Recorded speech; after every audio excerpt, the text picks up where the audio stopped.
வணக்கம் நண்பர்களே, இது தமிழ் நண்பன் சர்க்கிட் சேனல். படம் பார்க்க போகிறது டிஎன்ஏஹெச்டி கால்நடை பராமரிப்பு உதவியாளர் பணியிடங்கள் சம்மந்தமான தகவல் தான். ஃபஸ்ட்டு ஒரு விஷயத்த சொல்ல விரும்புகிறேன். என்னென்னா, டெலகிராம் சேனல் அப்படின்றத நம்ம ஸ்டார்ட் பண்ணியிருக்கோம். ஜாயின் பண்ணணும் அப்படின்ற நபர்கள் தாராளமாக டிஸ்கிரிப்ஷனில் லிங்க்கு கொடுக்குறேன், ஜாயின் பண்ணிக்கிங்க.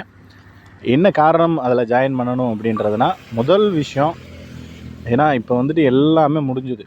ஸோ அடுத்து ஆர்டர் போடுற விஷயம் நடந்துக்கிட்டு இருக்குது. ஸோ அதனால் முடிஞ்ச வரைக்கும் உங்களோட டிஸ்ட்ரிக்டில் ஏதாவது ஒரு தகவல் வருது அப்படின்னா அதை குரூப்பில் ஷேர் பண்ணிங்க அப்படின்னா மற்ற எல்லாருமே அலர்ட் ஆகிடுவாங்க, அதுக்கு ரெடி ஆகிடுவாங்க. அப்படின்ற காரணத்துக்காக தான் முதல் காரணமாக நம்ம அதை ரெடி பண்ணுறதுக்கான முதல் காரணமே. ஸோ குரூப் ஸ்டார்ட் பண்ணுறது, குரூப்பில் ஜாயின் பண்ணுறது, இது எல்லாமே ஃபஸ்ட்டு அந்த காரணத்துக்காக தான். அடுத்து பார்த்திங்கன்னா, இதுக்கு எப்போ அப்பாயின்மெண்ட் ஆர்டர் வரும், ஏன்னா கேஸு எல்லா டீட்டெயில்ஸும் முடிஞ்சுது. இதுக்கப்புறம் அப்பாயின்மெண்ட் ஆர்டர் மட்டும்தான் பெண்டிங்கு அப்படின்ற மாதிரி நிறைய, அதாவது ஒரு சில டிஸ்ட்ரிக்டில் தாங்க அப்பாயின்மெண்ட் ஆர்டர் அப்படின்றது. மற்ற டிஸ்ட்ரிக்ட்லலாம் பார்த்தீங்கன்னா இன்டர்வியூ இன்னும் கண்டக்ட் பண்ணல. ஒரு சில டிஸ்ட்ரிக்டில் இன்டர்வியூ கண்டக்ட் பண்ணி ரிசல்ட் விடலை, ரிசல்ட் விட்டுட்டு ஆர்டர் கொடுக்கல, ஆர்டர் காப்பி கையில் வாங்காமல் இருக்காங்க. இந்த மாதிரி வேரியேஷனாக நிறைய பேர் இருக்காங்க.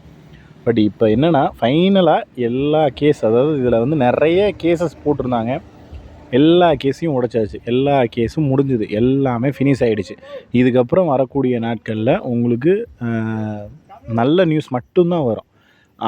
அதுக்கு முன்னோட்டமாக பார்த்தீங்க அப்படின்னா, டிஎன்பிஎஸ்சி தரப்புலேருந்து கால்நடை மருத்துவர் உதவியாளர், அதாவது மருத்துவ உதவியாளர் அப்படிங்கிறது அவங்க எம்டி அந்த ரேஞ்சில் இருக்கிற மருத்துவ டாக்டர் கிரேடு தான் அதுவும்.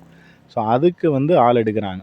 அதுக்கு ஆள் எடுக்கிறாங்க அப்படின்னா ஆல்ரெடி நம்ம பராமரிப்பு உதவியாளர் இருந்தால் தான் அந்த வேலையை செய்கிறதுக்கு அங்கே ஆள் இருக்க முடியும். அதாவது இப்போ பராமரிப்பு உதவியாளரே இல்லாமல் டைரெக்டாக டாக்டர் எந்த வேலையும் பார்க்க முடியாது. வெறும் டாக்டரே எல்லா வேலையும் செய்ய முடியுமா அப்படின்னு கேட்டால் கண்டிப்பாக முடியாது. ஸோ அதனால் முடிஞ்ச வரைக்கும் உங்களுக்கு இந்த அதாவது டிஎன்பிஎஸ்சி தேர்வு சொல்லியிருக்காங்கள்ல, அந்த டேட்லேருந்து இப்போ எக்ஸாம் வச்சு அவங்களுக்கு எல்லா இன்டர்வியூ ப்ராசஸ் எல்லாம் முடித்து போஸ்டிங் போடுறதுக்கு முன்னாடி மினிமம் ஒரு 3 மாதம் 4 மாதம் ஆகணும்னு வச்சுங்க. இந்த டைம் டியூரேஷனுக்குள்ளே போஸ்டிங் அப்படிங்கிறது உங்களுக்கு எல்லா டிஸ்ட்ரிக்ட்லேயும் போட்டுருவாங்க.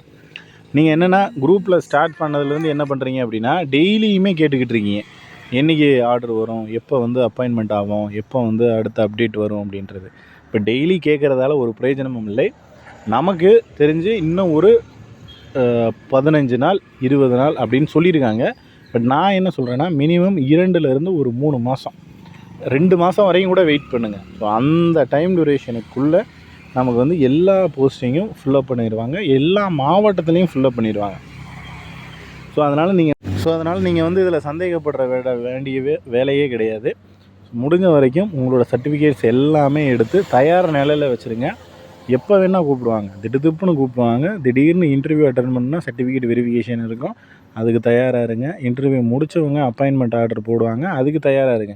சர்டிஃபிகேட் எல்லாமே எங்கே சப்மிட் பண்ணணும், என்ன பண்ணணும், ஃபிசிக்கல் ஃபிட்னஸ் சர்டிஃபிகேட் வாங்கணும், அந்த மாதிரி அடுத்தடுத்த வேலைகளுக்கு, அதாவது இருக்கிற சர்டிஃபிகேட்ஸ். ஏன்னா இப்போ ஒரு சில காலேஜில் கொடுத்துட்டு வாங்காமல் இருந்திருப்பீங்க, இல்லை வெளியில் எங்கேயாவது இருக்கும், அந்த மாதிரி நிறைய பிரச்சனைகள் இருக்குது. ஸோ வேலை செய்கிற இடத்துல சர்டிஃபிகேட்டை கொடுத்துட்டு வேலை செய்வீங்க, அந்த மாதிரியெல்லாம் இருந்தீங்க அப்படின்னா எல்லாத்தையும் வாங்கி ரெடியாக தயார் நிலையில் வச்சுருங்க. என்றைக்கு வேணால் ஆர்டர் வரலாம். ஆர்டர் வந்துச்சு அப்படின்னா அடுத்த ஒரு 2-3 நாட்கள்லேயே உங்களுக்கு அடுத்தடுத்த அப்டேட் அப்படின்றது வந்துக்கிட்டே தான் இருக்கும். ஸோ அதனால தான் சொல்கிறோம், முடிஞ்ச வரைக்கும் எல்லாத்தையும் தயாராக வச்சுட்டிங்க அப்படின்னா உங்களுக்கு எந்த பிரச்சனையும் இருக்காது. தயாராக இல்லை அப்படின்ற பட்சத்தில் தான் கண்டிப்பாக ஏதாவது அதில் கடைசி நேரத்தில் சிக்கல் உண்டாக்கும். அதனால் ஏன்னா 10-15 வருஷமாக வெயிட் பண்ணியாச்சு, இதுக்கு மேலே வெயிட் பண்ண முடியாது. முடிஞ்ச வரைக்கும் எல்லோரும் தயாராக வைங்க. இதில் வேறு எதுவும் சந்தேகங்கள்லாம் கீழே கமெண்ட் பண்ணுங்கள். நெக்ஸ்ட் அடுத்த வீடியோவில் பார்க்கலாம். தேங்க்யூ.